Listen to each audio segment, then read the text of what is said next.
In my video about the Combiner Wars Technobots, I alluded to the fact that in my youth I found those nerds to be a little bland, boring even.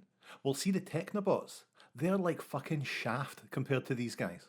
I've always had a total blind spot for the Aerialbots, even though I've read about them in comics and had some of their toys over the years and watched them on TV for the past 35 years or so. Other than Silverbolt, I genuinely couldn't tell you with any certainty the names of any of these guys.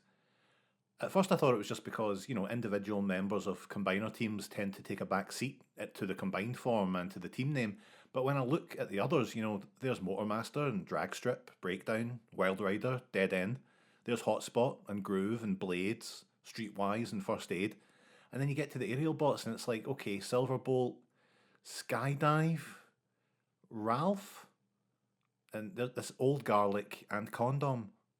So this video is going to set me right. Time to get the reference books out, fire up the TF wiki, and learn the names of these bastards. Okay, so who's this one? This is Skydive. Okay, Skydive here is the only one of the aerial bots I actually owned as a child, and nostalgia aside, this is a great wee toy. They all are, to be fair. They come across as very similar. Yes, maybe that's why I've got a hard time sticking them in my brain, because I just look at them all and think, plain. I do love the transformation here, only what, 6 moves, but it's enough, it's addictive, it's great for your desk. Turn Skydive here into a jet and fly him around your computer for a bit. It turns into an F-16 Falcon, and it's hard to imagine a cooler jet than that, yeah? So it's great start to the team. I do like High Dive a lot. Slingshot, am I saying that right? He's a thin lad, isn't he? I do like his head sculpt, it's like a big blob of marmalade between 2 slices of bread. I find there's not much to say for each individual aerial bot. Let me check the wiki. Okay, he's a loudmouthed, bragging jerk who uses his abrasive nature to hide his insecurities and anxieties.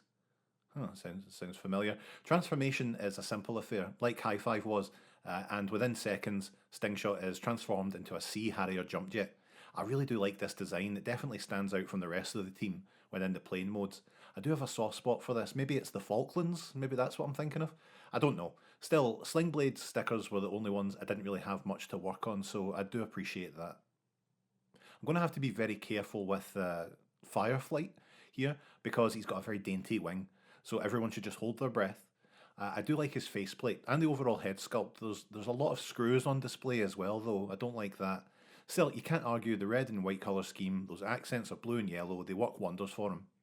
Transforming it into an F4 Phantom Mark II, it's definitely an aeroplane. How am I supposed to remember any of this? How am I meant to work under these conditions? These fucking aerial bots, man, grow up. Okay, so Air Raid here takes the trophy from High Five as the coolest of the aerial bots. Having so much black in the colour scheme does a lot of heavy lifting, even if the bulk of the plane makes him feel a little bit clunkier than his counterparts. But getting Airwave here into his F-15 Eagle mode, yep, that's the same one as Starscream, and you look at this, truly something I would have been in love with as a kid. It's just cool, you know? You know that way? Dreamwave here is fantastic. It's a Trojan horse for the aerial bots as toys. Get someone playing with this and then sneak the rest into the collection before they realise, these are all kind of the same. The big lad, Silverbolt, is the team leader, and I mean, looking at him from the front, if you'd asked me what Silverbolt turned into, I would have said either a fridge or maybe an ironing board. But all combiner leaders, and to be honest, combiner limbs, suffer from, there's some concessions to make the overall combining gimmick work. But look at what they did to my boy here, it's awful. I must say, I do like his big pronounced belly button, and you can play a weird peekaboo thing with his chest plate, that's fun. Face sculpt's nice, and he's got a tiny mouth to give him chubby cheeks. Lovely gold accents here and there, and a few hinges that are absolutely screaming for vengeance. I do like his transformation though, scary as that can be sometimes due to his age. There's a lot of flipping things around and it all slots together nicely. Silverbolt turns into a Concorde SST, which I initially found weird. It's a commercial jetliner being the leader of a group of fighter planes, but I guess when you consider the other combiner teams, it does fit. A big articulated truck leading a group of supercars, a boxy fire engine taking control of a team of nimble rescue vehicles. I suppose they shut me up. But looking at this Concorde mode, it's clear that this is where the stick a plane shell on top of a robot body motif came into being. I can't really blame a toy from 1986 from doing this, but the fact it's still happening today is quite telling. But overall it is handsome, eh? Silverbolt also turns into a launcher base mode, and it's nice. It requires the use of this pristine ramp. I guess it's cool that it has an actual function. Unlike Motormaster or Hotspot space modes, which require your imagination to get going, this has an actual launcher feature, even if it is a bit rubbish. So I'm going to wait until the Combaticons are in my possession before attaching them all to Metroplex. So if you were waiting on that, just go and eat a banana on the toilet. Together, I can't help but like them as a group. It's the same with all Combiner teams. Sure, the Aerialbots names don't stick in my memory, but these were the first Autobot Combiners. They're a piece of history, not a piece of crud. They've got a very high fiddle factor too, especially the limbs. Very blocky, they shunt together nicely. There's a simplicity that only G1 toys seem to provide. Now you get all these extra bits you need to combine 5 chunks into one big hunk. Defensor sort of spoiled me in that way that I didn't have to mess around with an additional head. I wish all the combiners did that, but here's a big handsome helmet to plop on Silverbolt's cherub-like face. And Superion is here, and boy is he rickety.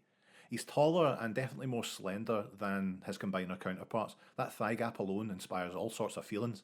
Where Superion is similar to his combiner pals is that once you've got them in combined mode, that is kind of it. He can stand there, he can raise his gun, but that's about as much as you're going to get.